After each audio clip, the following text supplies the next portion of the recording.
Okay, good morning students. आत्तापर्यंत आपण how to prepare amines हे कंप्लीट केलं आहे. आजपासून आपण सुरू करणार आहोत त्याच्या फिजिकल प्रॉपर्टी, आणि फिजिकल प्रॉपर्टीनंतर आपण लगेच त्याच्या केमिकल प्रॉपर्टीज. कोणत्याही चॅप्टर ऑर्गॅनिकचं बघताना ही सिक्वेन्स असते. पहिलं हाऊ टू प्रिपेअर दॅट, नंतर फिजिकल प्रॉपर्टी, आणि नंतर त्याच्या केमिकल प्रॉपर्टी. तर आज आपण बघणार आहोत फिजिकल प्रॉपर्टी ऑफ अमाइन्स. आता प्रामुख्याने फिजिकल प्रॉपर्टीमध्ये आपण काय बघतो? फिजिकल प्रॉपर्टीमध्ये आपण त्याचं ऑर्डर, त्याचं फेज, त्याची सोल्युबिलिटी या असे कन्सेप्ट बघत असतो. तर पहिलं आपण बघू फिजिकल प्रॉपर्टीज. त्याच्यात पहिला point lower amines. Lower amines म्हणजे ज्याच्यात कमी कार्बन आहे, म्हणजे methane amine, ethane amine. Lower amines gases फेजमध्ये असतात. कोणत्या फेजमध्ये असतात? गॅसेस. आणि त्याचा फिशी ऑर्डर असतो, म्हणजे माशासारखा असा फिशी स्मेल असतो. कोणाचा? लोअर अमाइनचा. अमाइन्स मोर दॅन 3 कार्बन, 3 कार्बनपेक्षा जास्त असेल तर ते कोणत्या स्टेटमध्ये असतात? लिक्विड स्टेटमध्ये. बघा, जसं वेट वाढत जातं गॅसपासून कशात जाणार? लिक्विडमध्ये. आणखीन जर वेट वाढवलं तर लिक्विडपासून सॉलिड स्टेटमध्ये जाईल. तर तिसरा point, amines more than 8 to 10 carbon कोणत्या स्टेटमध्ये असतात? सॉलिड स्टेटमध्ये. म्हणजे ज्यावेळेस लोअर असतात त्यावेळेस, म्हणजे मिथेन असो, इथेन असो, त्या मिथेन अमाइन, इथेन अमाइन, त्यावेळेस ते कोणत्या स्टेटमध्ये असतात? गॅसेस. 3 कार्बनपेक्षा जास्त असेल तर लिक्विड स्टेटमध्ये असतात. 8 आणि 10 कार्बनपेक्षा जास्त असेल तर ते सॉलिड स्टेटमध्ये असतात. म्हणजे जसं त्यांचं वेट वाढत जातं त्यांची डेन्सिटी वाढत जातील, मग त्याची थिकनेस वाढत जात असेल. ओके, तर हे झाले 3 पॉईंट. ॲनिलीन हे जे लिक्विड आहे, बघा 4th पॉईंट, ॲनिलीन. काय स्ट्रक्चर ॲनिलीनचा? बेन्झीन रिंग, आणि त्याला काय अटॅच आहे? NH2. हे कलरलेस लिक्विड आहे. कसं लिक्विड आहे? Colourless liquid. पण जर ॲटमॉस्फेरिक ऑक्सिडेशन जर झालं, याचं ॲटमॉस्फेरिक ऑक्सिडेशन जर झालं तर तो कंपाऊंड कसा तयार होतो? कलर्ड होतो. तर तो कंपाऊंड कसा तयार होतो? कलर्ड. म्हणजे ॲनिलीनची बॉटल जर तुम्ही केमिस्ट लॅबमध्ये बघितलं, त्याच्यात ते लिक्विड जे असतं ते कलरलेस असतं, म्हणजे पाण्यासारखं असतं. पण जर तुम्ही त्याला फार वेळ ओपन जर ठेवलं तर बाहेरच्या एअरमुळे ते ऑक्सिडेशन होऊन तो कलर्ड होतो, म्हणजे जरासा येल्लोइश कलर आहे त्याला येतो. म्हणून आपण ॲनिलीन ज्यावेळेस वापरतो त्याच्यानंतर लगेच आपण त्याची बॉटल काय केली पाहिजे? क्लोज केली पाहिजे. समजले हे पॉईंट? आता पुढला पॉईंट बघू आपण, सोल्युबिलिटी. मी रफ करतो.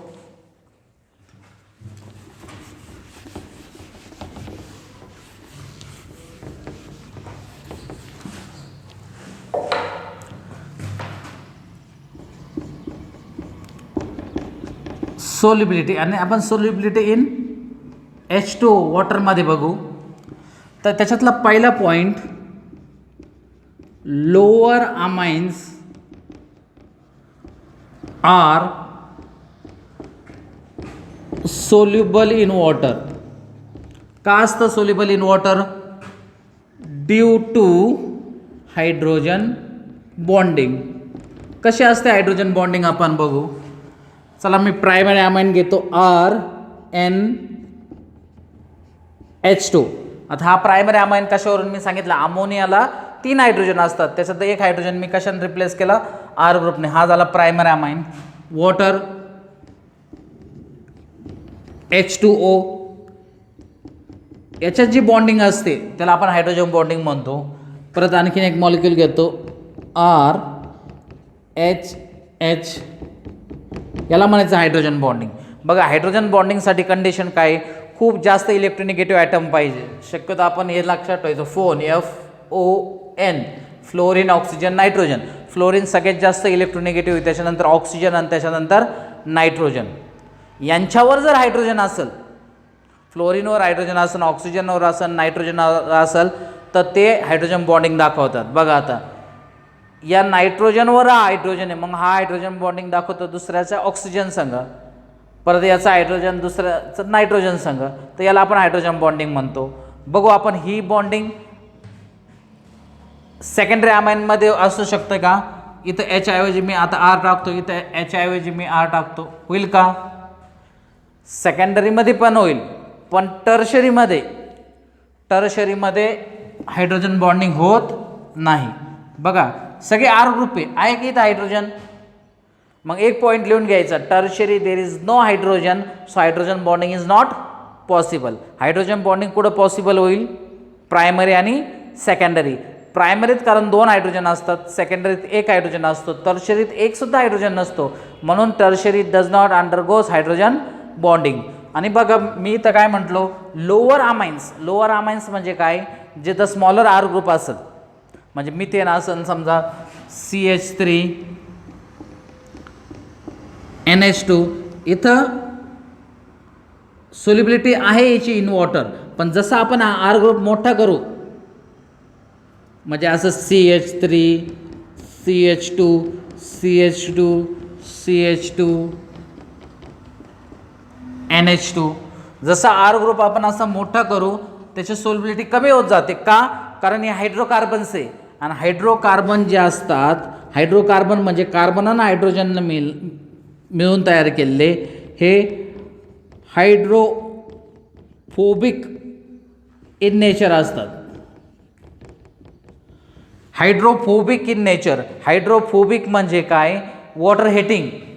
या हायड्रोकार्बन असतात ते पाण्यात डिझॉल्व्ह होत नाही. ऑइल जे असतं बघा, ऑइल हे हायड्रोकार्बन आहे, ते पाण्यात डिझॉल्व्ह होत नाही, म्हणजे जसं आर ग्रुप मोठा करत जो आपण त्याची सोल्युबिलिटी काय होते? कमी होत जाते. समजलं? पुढला पॉईंट आपल्याला बघायचा आहे,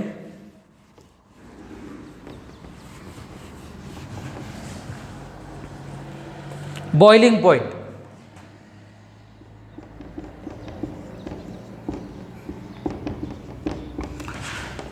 बघा बॉइलिंग पॉईंट कंपॅरिझन करताना आपण सेम मॉलिक्युलर वेट कंपाऊंड घेऊ. म्हणजे मी काय करतो बघा, आता इथं CH3 CH2 CH2 NH2 आहे का? हा प्रायमरी अमाइन.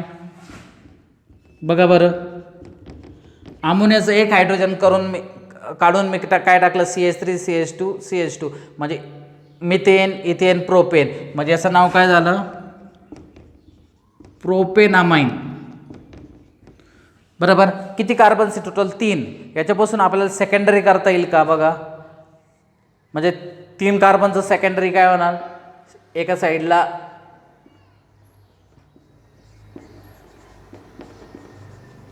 आहे का सेकंडरी? आणि बघा सेमच कार्बन आहे, मी सेम का कार्बन घेतले? कारण आपल्याला त्याचं वेट सारखं ठेवायचं आहे, फक्त त्याच्या बॉइलिंग पॉईंटमध्ये काय फरक पडतो हे बघायचे. तर टर्शरी काय असणार? CH3N CH3 CH3, इथं लोन पेअर, इथं लोन पेअर आणि इथं लोन पेअर. बघा याच्यात सेम मॉलिक्युलर वेट कंपाऊंड आहे, त्याचं वेट काय सेम आहे, पण एक आहे प्रायमरी, एक आहे सेकंडरी आणि एक आहे टर्शरी अमाइन. तर मला सांगा याच्यात किती हायड्रोजन्स आहे? 2 आहे, म्हणजे 2दा हायड्रोजन बॉन्डिंग होऊ शकतात. 2 हायड्रोजन म्हणजे 2दा हायड्रोजन बॉन्डिंग होऊ शकतं. याच्यात किती हायड्रोजन्स आहे? 1 हायड्रोजन, म्हणजे एकदा हायड्रोजन बॉन्डिंग होऊ शकतं दुसऱ्या मॉलिक्यूल संग. याच्यात हायड्रोजन बॉन्डिंग नाही आहे. मला सांगा बॉन्डिंग जितकी स्ट्रॉंग तितकं त्याला तोडायला ताकद जास्त लागणार. आपल्याला एखादा कंपाऊंड बॉईल करायचं म्हणजे काय? त्यांच्यामध्ये जे फोर्स ऑफ अट्रॅक्शन आहे ते काय करायचं? वीक करायचं, नंतर त्याला तोडून तो लिक्विड काय होणार? बॉईल होणार. बघा प्रायमरी अमाइनमध्ये 2 हायड्रोजन बॉन्डिंग असतात, म्हणजे खूप स्ट्रॉंगली बॉन्डेड असतील, म्हणून प्रायमरी अमाइनचं बॉइलिंग पॉईंट हे सगळ्यात जास्त. नंतर सेकंडरी अमाइन, आणि सगळ्यात कमी बॉइलिंग पॉईंट कोणाचा असणार आहे? टर्शरी अमाइन, कारण इथं हायड्रोजन बॉन्डिंगच नाही. जरासं तुम्ही त्याला हीट द्या तो लगेच बॉईल होईल, कारण त्याच्यात हायड्रोजनच नाही आहे हायड्रोजन बॉन्डिंग करण्यासाठी. समजला हा कन्सेप्ट? ओके, तर आपण पुढं बघू. तर या होत्या फिजिकल प्रॉपर्टीज. आता आपण बघणार आहोत केमिकल प्रॉपर्टीज. बघा कोणकोणत्या फिजिकल प्रॉपर्टी आपण बघितल्या, आपण परत रिवाईज करू. पहिलं, lower amines are fishy odour असतात आणि गॅसेस स्टेटमध्ये असतात. मोर दॅन 3 कार्बन जर असेल तर लिक्विड स्टेटमध्ये असतील आणि 8 ते 10 कार्बनपेक्षा जास्त असेल तर सॉलिड स्टेटमध्ये असतात. बरोबर. ॲनिलीन हे जे लिक्विड आहे कलरलेस आहे, पण ॲटमॉस्फेरिक ऑक्सिडेशन जर झालं तर ते कलर्ड होतं, जरासं येलोइश कलर तयार होतो. नंतर आपण बघितलं solubility in water. Primary amines, secondary amines हे काय असतात, हायड्रोजन बॉन्डिंगमुळे सोल्युबल इन वॉटर असतात. टर्शियरी अमाइन इतकं सोल्युबल नसतं कारण तिथं हायड्रोजन बॉन्डिंगच नाही आहे. पण जर आर ग्रुप वाढत गेला तर हायड्रोफोबिक नेचर ऑफ हायड्रोकार्बनमुळं ते लेस सोल्युबल असतात, म्हणून आपण लिहितो lower amines are soluble in water. पुढं बॉइलिंग पॉईंट. प्रायमरी अमाइनमध्ये किती हायड्रोजन बॉन्डिंग असू शकतं, 2दा, म्हणून ते एकदम स्ट्रॉंग बॉन्डिंग असतं, म्हणून त्याचं बॉइलिंग पॉईंट सगळ्यात जास्त.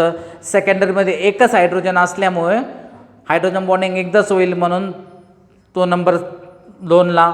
आणि टर्शरीमध्ये हायड्रोजन बॉन्डिंगच नसतं म्हणून तो सगळ्यात लवकर बॉईल होईल, म्हणून सगळ्यात कमी बॉइलिंग पॉईंट त्याचा असणार. समजलं. तर आता आपण बघणार आहोत केमिकल प्रॉपर्टीज.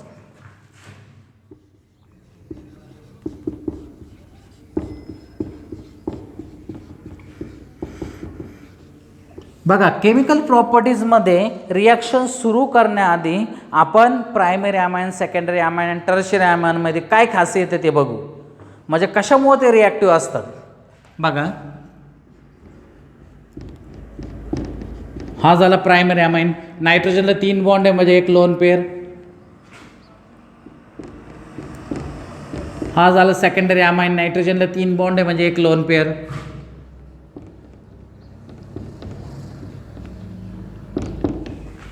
आणि टर्शरीमध्ये पण 3 बॉन्ड आहे म्हणजे एक लोन पेअर. बघा तिन्ही प्रायमरीमध्ये, सेकंडरी आणि टर्शरीमध्ये तिन्ही याच्यात काय आहे, नायट्रोजनवर लोन पेअर आहे. नायट्रोजनवर लोन पेअर आहे म्हणजे तो बेसिक कॅरेक्टर दाखवणार. नायट्रोजनवर लोन पेअर आहे म्हणजे तो काय दाखवणार, बेसिक कॅरेक्टर. म्हणजे ड्यू टू लोन पेअर ते काय असू शकतात, बेसिक किंवा न्यूक्लिओफाईल पण असू शकतो, तो न्यूक्लिओफिलिक. तर आपण काय करणार आहे, सुरुवातीला आपण त्याचे बेसिक कॅरेक्टर आणि त्याच्यात नंतर आपण काही कंपाऊंड म्हणजे कोण जास्त बेसिक, हा अशा टाईपचे क्वेश्चन्स कॉम्पिटेटिव्ह एक्झाममध्ये खूप वेळा विचारले जातात. 4 कंपाऊंड देतील आणि arrange in the increasing order of their basic strength किंवा who is the most basic, असे क्वेश्चन तुम्ही वारंवार बघितले असतील. तर आपण तो कन्सेप्ट आधी क्लिअर करू बेसिक कॅरेक्टरचं. ओके. तर बघा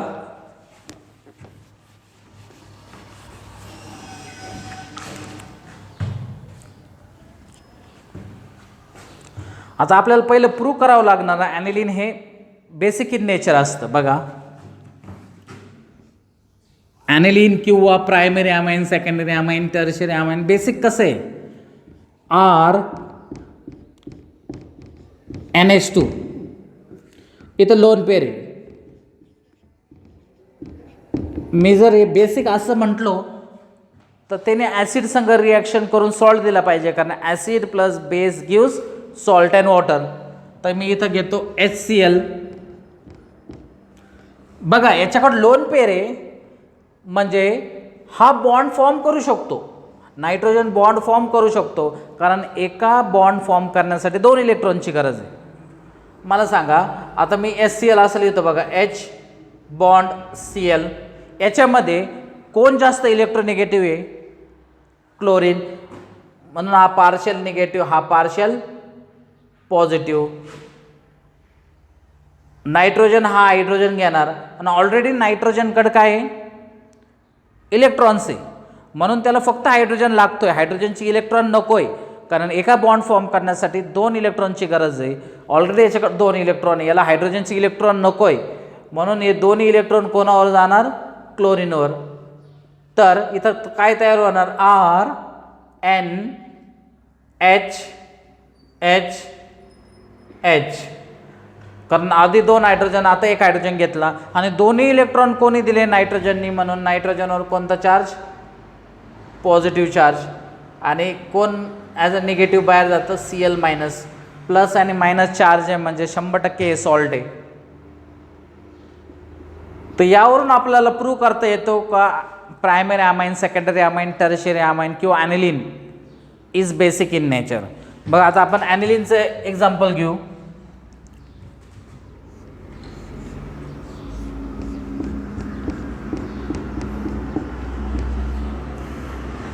हे झालं ॲनिलीन, इथं पण लोन पेअर आहे.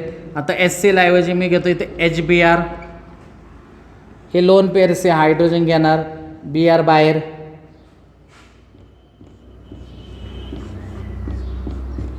आधी NH2 होता, आता NH3 प्लस चार्ज आणि Br मायनस. याला आपण ॲनेलियम आयन असं म्हणतो. नीट नाव बघा, ॲनेलियम आयन. याला काय म्हणतो आपण? ॲनेलियम आयन.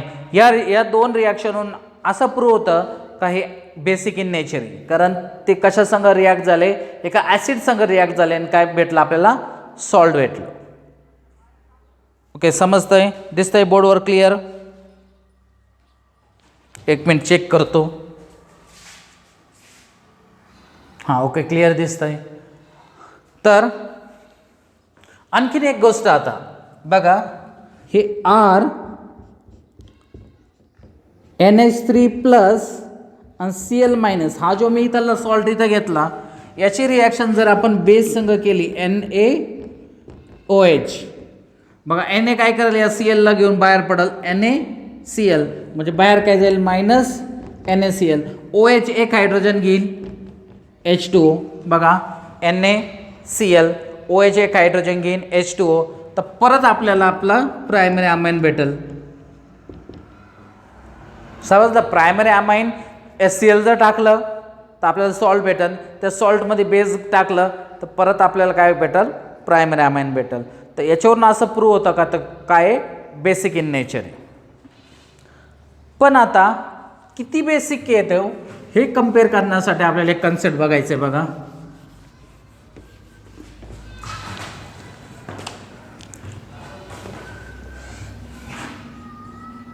चला मी परत प्रायमरी अमाइन घेतो आणि याला जर मी वॉटरमध्ये डिझॉल्व केलं, वॉटर आहे H2O, आणि तुम्हाला प्रत्येकाला माहिती आहे वॉटर हा H प्लस देतो, म्हणजे वॉटर आपण असं लिहू शकतो H आणि OH.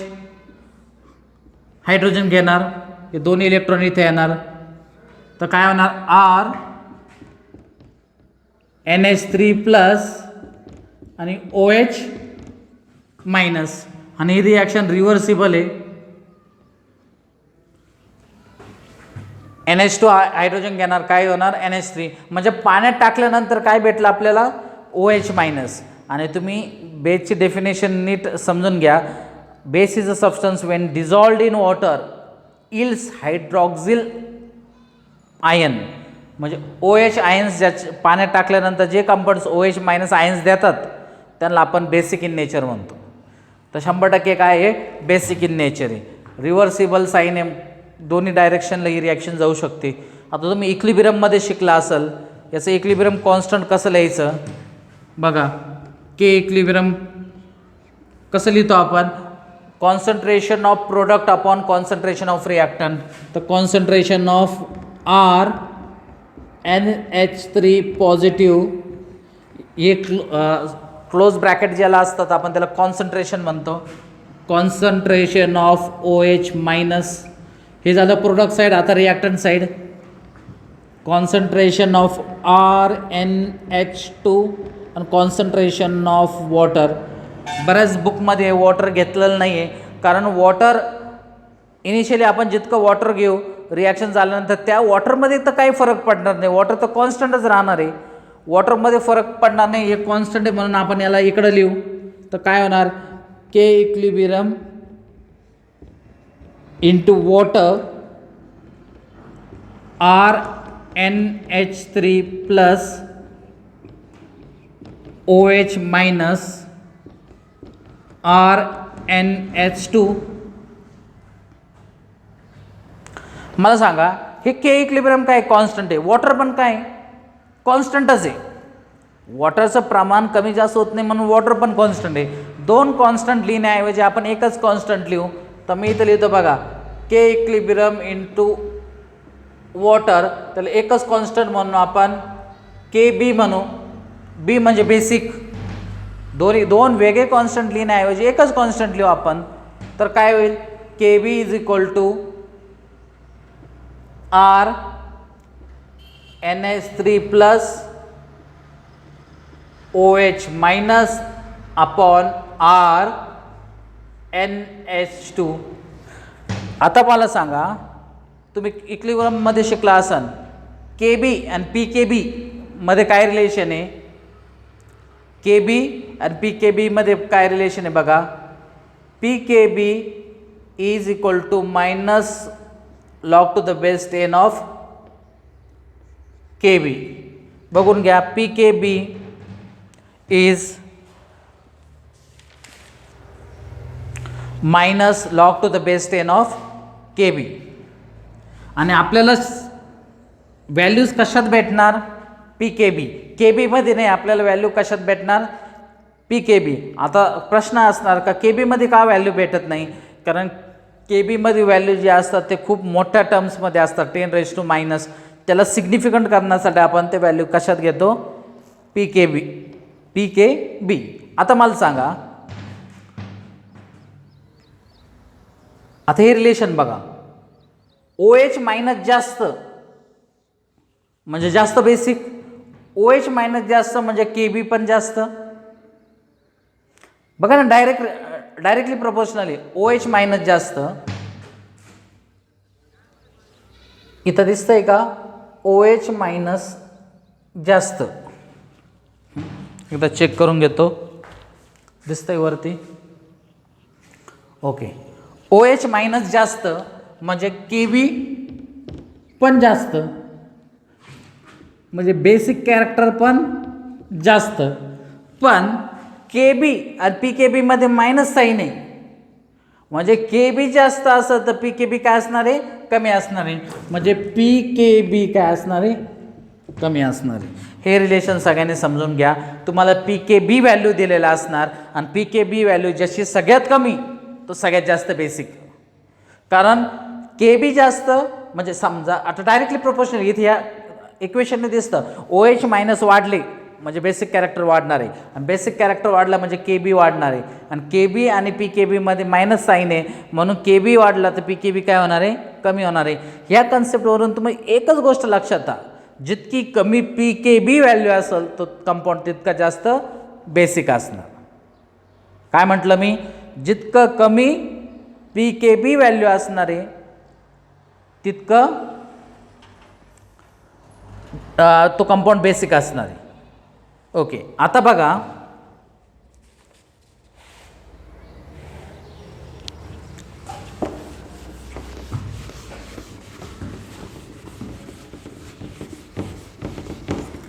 आता आपण कंपेअर करू ammonia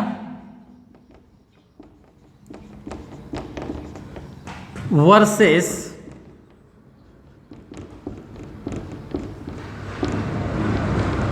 alkyl amine. Ammonia versus alkyl amine. बघा, अल्काइल अमाइन प्रायमरी असू शकतो, सेकंडरी असू शकतो, टर्शरी असू शकतो. हा झाला प्रायमरी, हा झाला सेकंडरी, हा झाला टर्शरी, आणि हा कंपाऊंड झाला अमोनिया.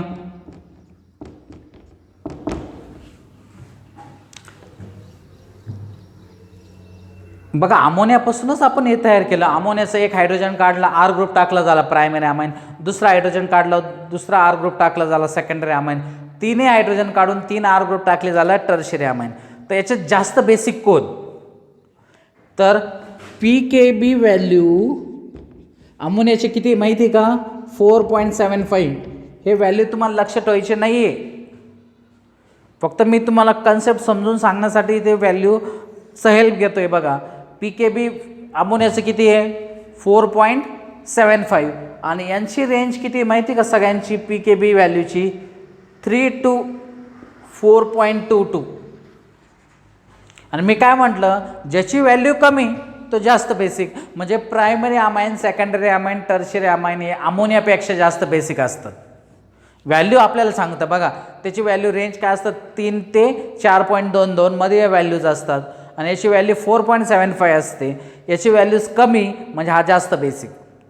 एक सिंपल लॉजिक आपण बघू बघा. हा जो अमोनिया आहे हा काय करणार, लोन पेअर हे दुसऱ्याला देणार, म्हणजे हा लिविस बेस आहे का रे, लिविस बेस म्हणजे लोन पेअर डोनर, हा काय लिविस बेस आहे. आता मला सांगा RNH2 बघा, या नायट्रोजनला पण लोन पेअर द्यायचं आणि या नायट्रोजनला पण काय द्यायचं आहे, लोन पेअर द्यायचं आहे. पण यांच्यात आणि याच्यात फरक काय, हा आरचा फरक आहे. आणि तुम्हाला आर ग्रुप तुम्हाला माहीत असतं कोणता इफेक्ट असतो, plus I, electron donating inductive effect. कोणता इफेक्ट असतो, इलेक्ट्रॉन डोनेटिंग इंडक्टिव्ह इफेक्ट. हे आर काय करणार, या नायट्रोजनला इलेक्ट्रॉन प्रोव्हाइड करणार. बघा, या नायट्रोजनला इलेक्ट्रॉन दुसऱ्याला द्यायचे आणि हा आर काय करतो, आणखी नायट्रोजनला इलेक्ट्रॉन देतो. म्हणजे नायट्रोजनवरची इलेक्ट्रॉन डेन्सिटी काय होणार, वाढणार आणि मग तो तितका इझिली तो इलेक्ट्रॉन दुसऱ्याला देऊ शकतो. म्हणजे मला जर दुसऱ्या कोणाला हेल्प करायचं असेल, समजा मला दुसऱ्या व्यक्तीला आर्थिक मदत जर करायची असेल, पण मलाच कोणीतरी आणखीन पैसे आणून दिले तर मी इझिली त्याला मदत करू शकतो. म्हणजे नायट्रोजनला इलेक्ट्रॉन द्यायचे दुसऱ्याला, या आर ग्रुप आणखी इलेक्ट्रॉन त्याच्याकडे फेकतो म्हणजे तो इझिली देऊ शकतो, म्हणून हा जास्त बेसिक. इथं किती आर ग्रुप आहे, 2 आर ग्रुप आहे, म्हणजे हा प्रायमरीपेक्षा जास्त बेसिक असणार. आणि टर्शरीमध्ये तर 3 आर ग्रुप आहे, हा पण इलेक्ट्रॉन देणार, हा पण इलेक्ट्रॉन देणार, हा पण इलेक्ट्रॉन देणार, म्हणजे हा सगळ्यात जास्त बेसिक असणार. ते इंटरनल कंपॅरिझन आपण नंतर करू, फक्त आता हे क्लिअर झालं पाहिजे. बघा, अमोनिया वर्सेस अल्किलामाइन कोण जास्त बेसिक आहे, अल्किलामाइन. आणि PKB व्हॅल्यू पण ते सांगतं, PKB व्हॅल्यू अमोनियाचे किती आहे, 4.75 आणि प्रायमरी सेकंडरी टर्शियनची रेंज काय असते, 3 ते 4.22. म्हणजेच हे प्रायमरी सेकंडरी टर्शियरी सगळे अमोनियापेक्षा जास्त बेसिक आहे. हे क्लिअर झालं, ओके, दिसतंय, ओके. तर आता आपण काय करू, प्रायमरी सेकंडरी आणि टर्शियरीमध्ये जे कंपॅरिझन आहे ते आपण पुढल्या लेक्चरमध्ये बघू. जर काही अडचण असेल तर मला नक्की कळवा. थँक्यू.